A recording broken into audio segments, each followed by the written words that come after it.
अस्सलाम वालेकुम। कैसे हैं मेरी यूट्यूब फैमिली? उम्मीद है आप खैरियत से होंगे। आएँ जी हम देखते हैं कि मैंने ईद का दूसरा दिन कैसे गुजारा। मेरी सुबह की इब्तिदा नाश्ता बनाने से हुई एज़ यूजुअल।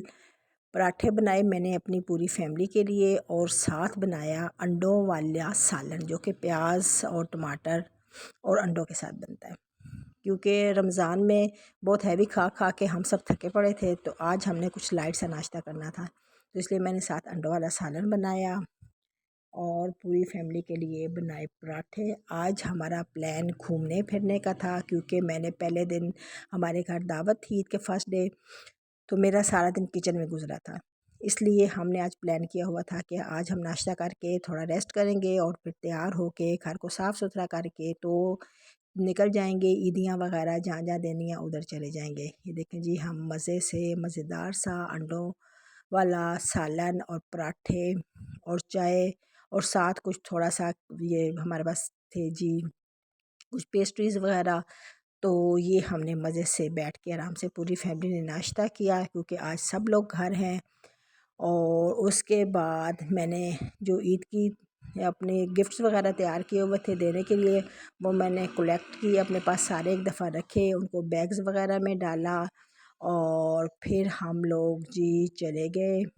गाड़ी बाहर तैयार खड़ी थी तो हम लोग गए, बच्चों को साथ लिया और हम लोग गए एज अ गेस्ट। हम लोग गए जहाँ पे बड़ी अच्छी चाय शाय हमें सर्व की गई। उसके बाद एक घर से उठ के हम लोग दूसरे घर में गए।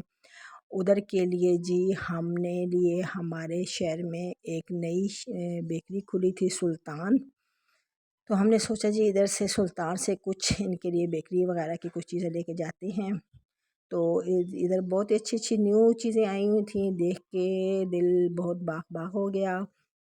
वैसे तो अल्हम्दुलिल्लाह सरगोदा में बड़ी अच्छी बेकरीज़ हैं, बट जब नई कोई चीज़ खुलती है तो फिर दिल करता है कि इधर से कुछ शॉपिंग कर ली जाए।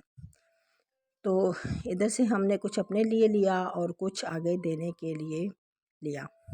और जहाँ पे हम गए उन्होंने भी बहुत अच्छी सर्विस की, बहुत अच्छी ट्रॉली सजाई हुई थी और अच्छे तरीके से हमें चाय पेश की।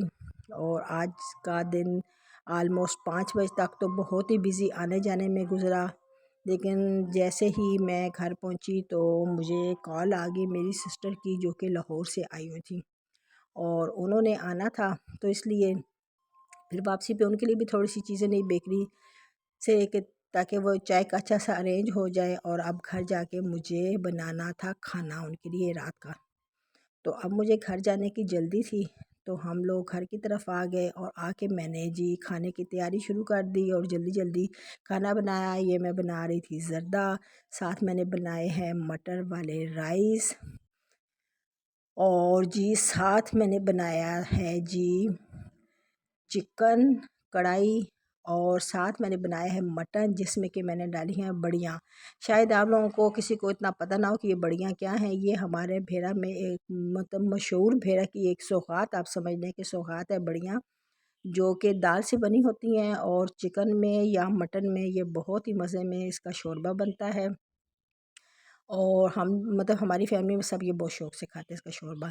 और साथ ही ये जो मैंने चिकन कढ़ाई तैयार की और ये सब कुछ खाना जो था मैंने आलमोस्ट 1 घंटे में तैयार कर लिया। और उसके बाद मैंने मेहमानों का इंतज़ार किया। ये जी मेरा ज़र्दा भी तैयार हो गया, जो कि मैं बहुत इजी वे में बनाती हूँ। चावलों को बॉयल करती हूँ, उसमें उनके मेजरमेंट के मुताबिक उससे मेजरमेंट की कम चीनी, मतलब जैसे 1 गिलास चावल है तो आधा गिलास चीनी उसमें ऐड करती हूँ। और फिर इसको घी को कड़कड़ा करके, पहले भी मैंने एक रेसिपी में बताया हुआ है ये सारा कुछ, इसमें इलायची डाल के इसमें चावलों को मिक्स कर देते हैं और ऊपर से आपने जो ड्राई फ्रूट वगैरह डालने हों वो आप डाल के तो सर्व करें। तो ये ऑलमोस्ट घंटे में मेरा सारा खाना तैयार हो गया था। और साथ ही किचन को मैस नहीं होने देना। ये देखिए जी, मैं इतना कुछ कर रही थी बट मैंने किचन को मैस नहीं होने दिया। साथ साथ अपने किचन की सफाई का ख़ास ख्याल रखें और नीचे फ़र्श पे भी स्लिपरी का बहुत ख़ास ख्याल रखें। खाना मेरा ऑलमोस्ट तैयार हो चुका है, जो कि अब सर्विस के लिए तैयार है। ये देखिए जी, सर्विस के लिए तैयार है। अगर आपको मेरा व्लॉग पसंद आया है तो प्लीज़ मुझे अप्रिशिएट कीजिएगा और कमेंट्स कीजिएगा। खुश रहें अपने प्यारों के साथ। अल्लाह हाफ़िज़।